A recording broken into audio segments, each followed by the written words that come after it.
سبيل الدموع سبيل مريح تنهدى يا صاحي كي تستمع সূরা কালামের 10 নম্বর আয়াতের মধ্যে মহান আল্লাহ তাআলা বলছেন ওয়ালা তুতি' কুল্লা হাল্লাফিম মাহিন, হে নবী অপদস্থ এবং বেশি শপথ করে তাদের অনুসরণ আপনি করিয়েন না।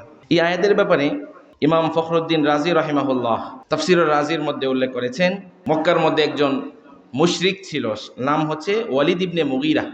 রাসূল সাল্লাল্লাহু আলাইহি সাল্লামের দ্বীন যখন প্রচার করতেছেন তখন সেই ওয়ালিদ ইবনে মুগীরা তার সন্তানদেরকে লক্ষ্য করে বলছেন লাইন তাবিআ দীনা মুহাম্মাদিন মিনকুম আহাদান লা আনফাউহু বিশাইইন আবাদান। আল্লাহ শপথ করে বলি, তোমাদের কেউ যদি মুহাম্মদের দ্বীনের অনুসরণ করতে যাও, কখনো আল্লাহ শপথ করে বলছি কখনোই তার কোনো উপকার আমি করব না।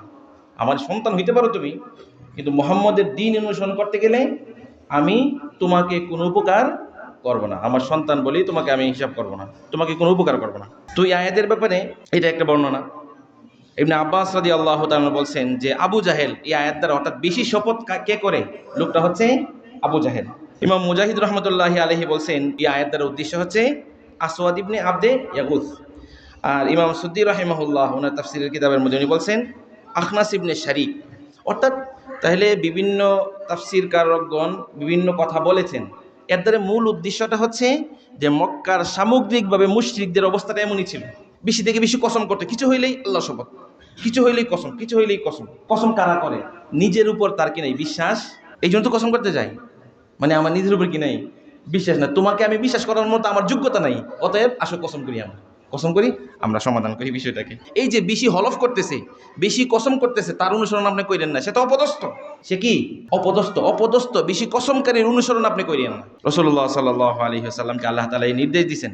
আমাদের সমাজে বিভিন্ন রকমের কসম চলে। প্রথম কথা হচ্ছে মিথ্যা কসম করা, এটা হারাম।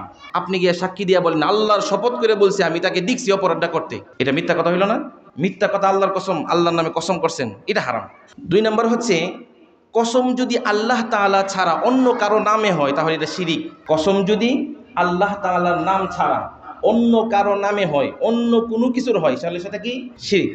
রাসূলুল্লাহ সাল্লাল্লাহু আলাইহি সাল্লাম বলেন তিরমিজি শরীফের হাদিস, মান হালাফা বিগাইরিল্লাহি ফাকাদ আশরাক। রাসূল বলেন আল্লাহর নাম ছাড়া যদি কেউ কসম করে অন্য কোনো জিনিসের মাধ্যমে তাহলে সে শিরিক করলো। আমরা আমাদের সমাজের মধ্যে যে মায়ের কসম, কোরআনের কসম, মসজিদ ধরে কসম, কত রকমের কসম আছে না? তাহলে যদি কসম কাটতেই হয় তাহলে একমাত্র কার নামে কসম কাটতে হবে? জোরে বলেন, কার নামে কসম কাটতে হবে? আল্লাহর নাম ছাড়া মার নামে, কোরআন ধরে, মসজিদ ধরে, মসজিদে গিয়ে যত রকমের কসম হয় সমস্ত কসম এগুলা শিরিক পর্যায়ে পৌঁছে যায়।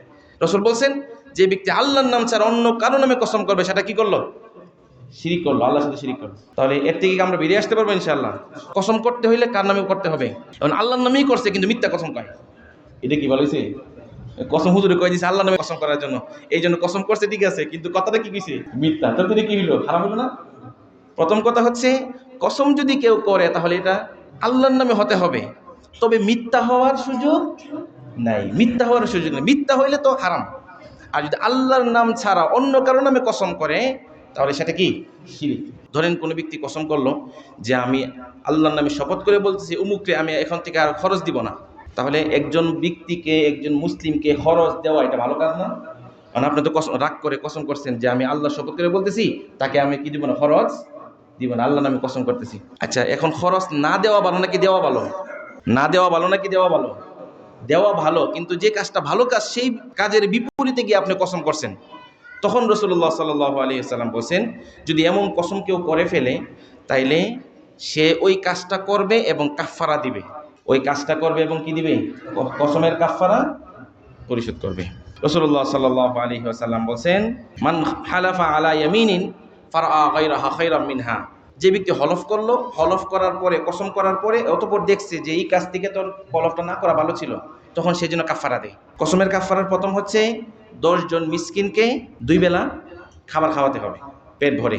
পেট ভরে 10 জন মিসকিনকে 2 বেলা কি করতে হবে? খাবার খাওয়াতে হবে। অথবা 10 জন মিসকিনকে প্রত্যেককে 1 জোড়া করে কাপড় দিতে হবে।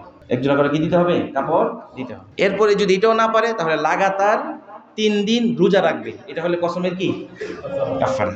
আমরা সাধারণত কসম থেকে দূরে থাকবো, এটাই হচ্ছে মূল বিষয়। এত কসম করতে যাব না, কসম থেকে দূরে থাকাটাই আমাদের জন্য ভালো। এখন যদি কসম করতেই হয় তাহলে মিথ্যা কসম করা যাবে না। কসম যদি করতেই হয় তাহলে কি করা যাবে না, মিথ্যা কসম করা যাবে না, কারণ মিথ্যা কসম করা কি হারাম। আবার যদি কসম করতেই হয় তাহলে আল্লাহ তাআলার নাম ছাড়া অন্য কারো নামে কি করা যাবে না, কসম করা যাবে না, কারণ আল্লাহ তাআলা ছাড়া অন্য কারো নামে কসম করা শিরিক। আল্লাহ তাআলা আমাদের সবাইকে বুঝার তৌফিক দান করেন। সম্মানিত হাজিরিন, তাহলে আল্লাহ তাআলা বলছেন ওয়ালা তুতি' কুল্লা হাল্লাফিম মাহিন। এই যে মক্কার মুশরিকরা তারা এত বেশি কসম করে, এই কসমকারীদের, এই হলফকারীদের, এই তুচ্ছ লোকদের, অপদস্থ লোকদের অনুসরণ আপনি কইরেন না, এদের অনুসরণ আপনি করতে যায়েন না। তো এই আয়াত থেকে আমাদের শিক্ষা তো এটা, একজন মুমিন সে অধিক পরিমাণে কসম করবে না।